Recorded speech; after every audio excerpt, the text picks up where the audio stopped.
Good morning and welcome back to the Social Stack 66-Day Challenge. Get started in social media. Today is day 2 and we're still focusing on those Facebook business pages. I'm going to show you how to update your basic business info. If this is your first time here and you want to learn more about marketing and social media for business, go ahead and start now by subscribing to my channel and clicking that bell so you don't miss anything. So far, I've just done our basic setup. This is where we left off yesterday, and I'm on Laura's business page now. I want to show you how to go ahead and update some of that basic business info. Just as a reminder, we are on the new layout of Facebook. If you need to switch back, you just click that arrow in the top right and click back to Classic. If you're already on Classic, you click that same arrow and you'll click Go to New Facebook. If you don't have that option, that's okay. You will still be able to do these actions. Your layout and format will just look a little bit different. So for our new Facebook layout, once we're on our business page, you're going to come over to the left-hand side and there'll be a little column. And we want to come over here and click on Edit Page Info.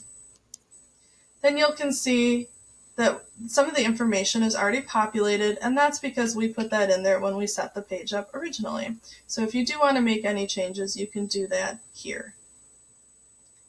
I want to now go into my contact section and add some information for my clients, or Laura's clients in this case, to be able to get a hold of her. Personally, I like to use the dots. Sorry, I didn't mean to click that. I like to use the dots in between the phone number here, and that's because when people are on a mobile device, the phones and tablets, they really, they're smart. They have, artificial intelligence. They recognize that it's a phone number, so if it's connected to a live line, you can go ahead and click that, and it will ask you if you want to place a call instead of having to copy and paste it, write it down, or remember it to dial it out. So that's why I like using the dots instead of dashes. If you don't want people calling you, you can hit that My Page Doesn't Have a Phone Number. Same thing with your email. All you need to do is type it or copy and paste it in there. I do like to capitalize words in emails if there are multiple words, so we have Laura and Cells capitalized here. Again, if you don't want an email published, go ahead and click that My Page Doesn't Have an Email. And we're going to do the same thing for the website.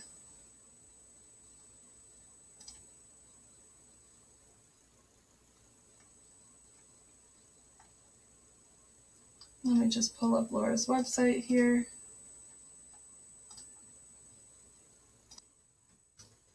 And now that I have her website ready to go, I'm just going to paste it in there. And again, I do like to capitalize those words. We're going to get rid of this extra slash here. And I'm not sure if it requires the HTTPS. I don't think it does. There we go. So that's nice and clean. And then again, if you don't have a website, you can click that little button right here. Address. So I know that Laura is out of my office. For people that don't have a physical location, you do not have to fill this out. Or people like me, I work from home. I don't necessarily want my address out there for the world to see. However, we have a physical address for our office. So if you're a store, brick and mortar, you can type that in there too.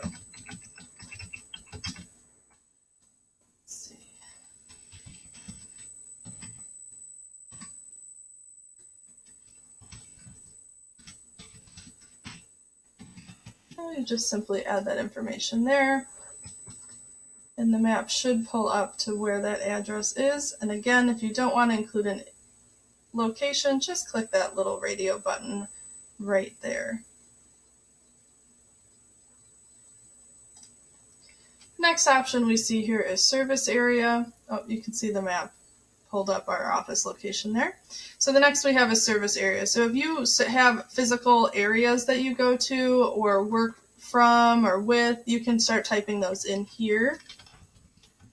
I know some of Laura's, so I'm going to start typing those in.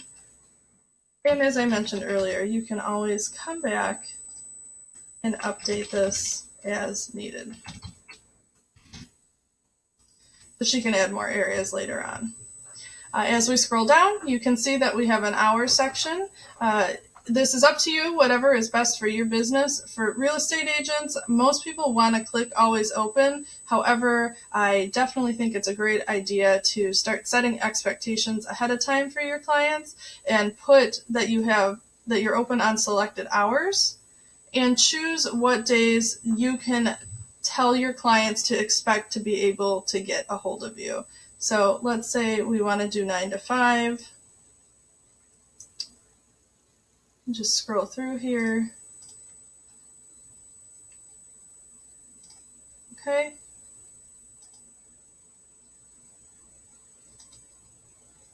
And that gave us an error because I put 5 a.m. instead of 5 p.m. Simple fix. Here we go.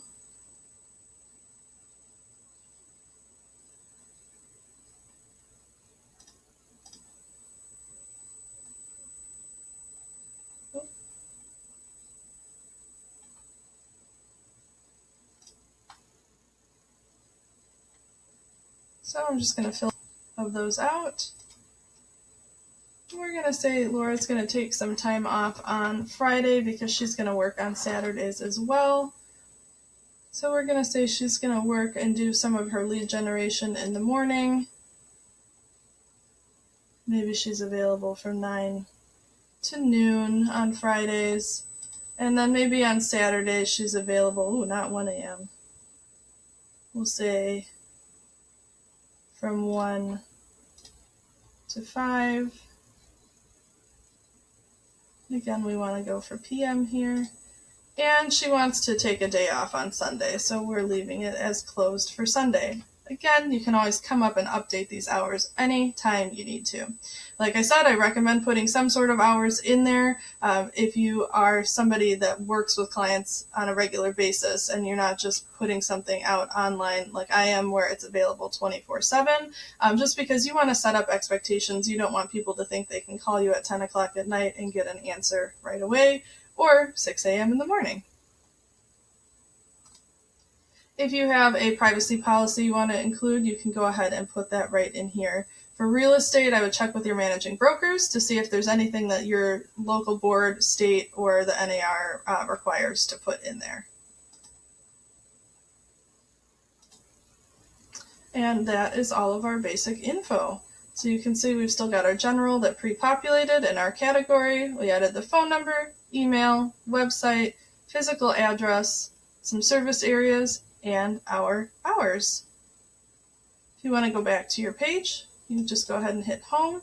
When you're on that new view of Facebook, that does automatically save. If you're on the classic, you're going to have to find the save button. I believe it's all the way at the bottom, so you'll want to scroll down and hit that.